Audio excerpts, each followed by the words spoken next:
توشہ خانہ کا بھی آج فیصلہ ہوا ہے اور کابینہ نے فیصلہ کیا ہے. جس طرح یہ فیصلے سارے اجتماعی فیصلے، یہ بھی اجتماعی فیصلہ ہوا ہے کہ آج کے بعد صرف یعنی $300 کا $300 جو کہ آج کے $270 اگر ضرب دیں تو 8,000 جی 8,000 کا تحفہ وہ رکھ سکتے ہیں باقاعدہ اس کو ڈکلیئر کر کے. اس سے اوپر جو تحفہ ہوگا وہ کابینہ کے تمام 80,000 میں معافی چاہتا ہوں جی. شکریہ، آپ ہم سب سے حساب میں آپ آگے ہیں بالکل.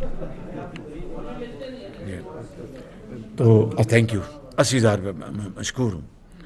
تو 80,000 کا جو تحفہ ہے وہ رکھ سکیں گے باقاعدہ قانون پر عمل کرتے ہوئے.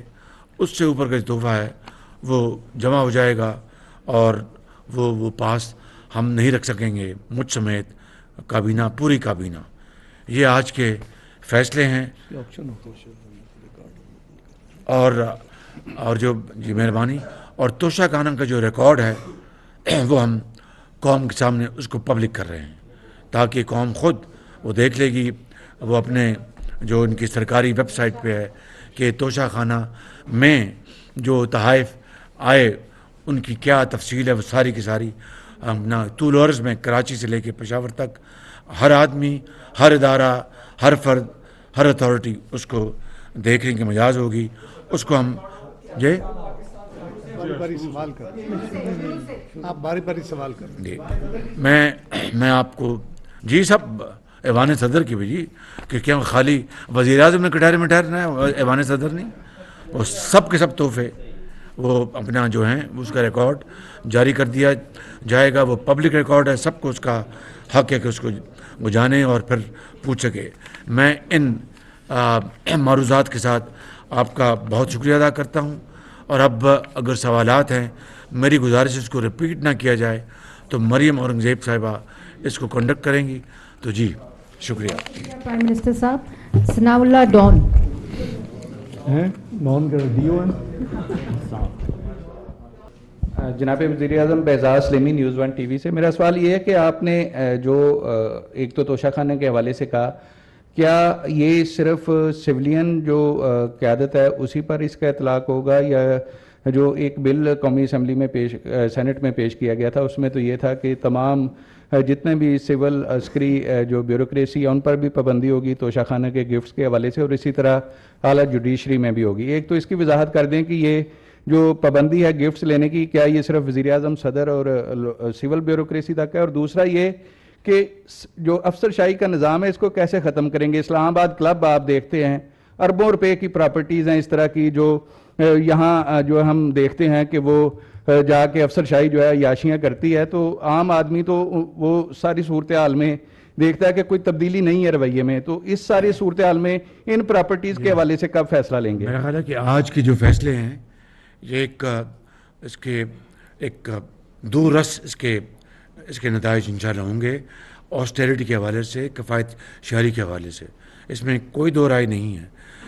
ایک دوسری بات، توشہ خانہ میں تحائف آتے ہیں یا دیے جاتے ہیں جو پولیٹیشنز، اپنا سرکاری اہلکار، افسران، وزراء، وزیر اعظم اور جو صدر پاکستان ہیں یا گورنرز. عدلیہ کے جہاں تک مجھے علم ہے وہ تحفے یہاں نہیں آتے. اگر ملتے ہیں، اگر ہمارے جو عسکری ادارے ہیں ان کو جو تحفے ملتے ہیں وہ اس توشہ خانے میں نہیں آتے. لہٰذا توشہ خانہ میں جو تحائف آتے ہیں، جو اس کی تاریخ ہے، میں نے اس کے حوالے سے اعلان کیا ہے. جی صاحب، ایاز اکبر یوسف سے جیو سے. ایک تو آپ نے توشہ خانہ کے $300 کی آپ نے بتایا کہ توشہ خانہ جی وہی ایک $300 کی بات آپ نے کی، تو اس کی جو ویلیو ہے، ماضی میں بھی یہی ہوا کہ $1 کی چیز کو اس کی ویلیو ٹکے کی لگائی گئی اور اس کو ڈکلیئر کر کے گھر لے جایا گیا. اس کی ویلیویشن کون کرے گا؟ کہ آپ نے کہا کہ $300 کی چیز آپ رکھ سکتے ہیں، تو valuation is a big question mark. दूसरा प्राइम मिनिस्टर साहब, दूसरा बड़ा अहम क्वेश्चन है, आपको शायद हो सकता है इस क्वेश्चन पे थोड़ा सा इतराज़ भी हो कि अब लोग मारे मारे फिरे आटे के लिए। आटे का क्या ऐसा बहरान है इस मुल्क के अंदर कि आज भी इस सिचुएशन के, आप देख रहे IMF तो एक अलग मसला, आटा तो हमारी लोकल प्रोडक्शन है, उसके लिए उसकी खपत को क्यों नहीं पूरा किया जा रहा है? इस हवाले से आप क्या कर रहे हैं? बहुत शुक्रिया, आपने 2 सवाल किए हैं।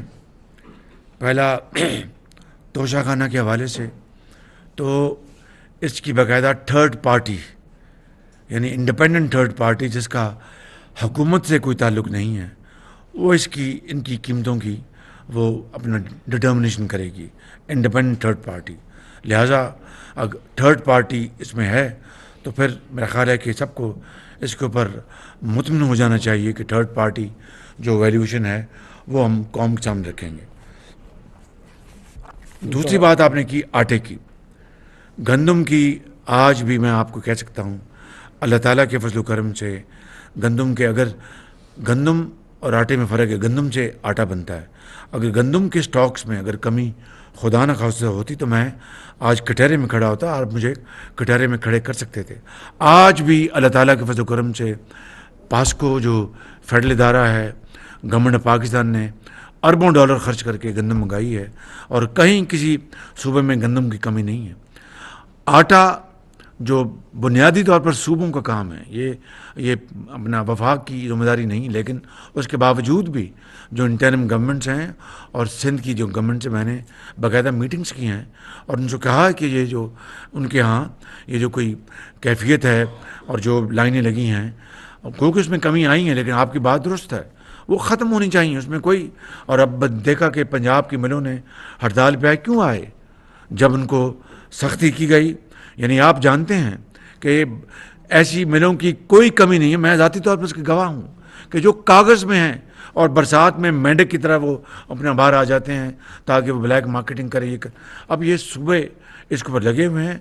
मैं फिर मीटिंग रमज़ान शरीफ की भी रख रहा हूँ, इसके ऊपर भी जो वफाक की इस हद तक ज़िम्मेदारी है कि वो सूबों को वो सेंसिटाइज़ करें, मैं इंशाल्लाह अदा करूँगा और उससे भी आगे हम भाइयों की तरह मिल के हम करेंगे। तो गंदम की अवेलेबिलिटी में कोई कमी नहीं है इंशाल्लाह।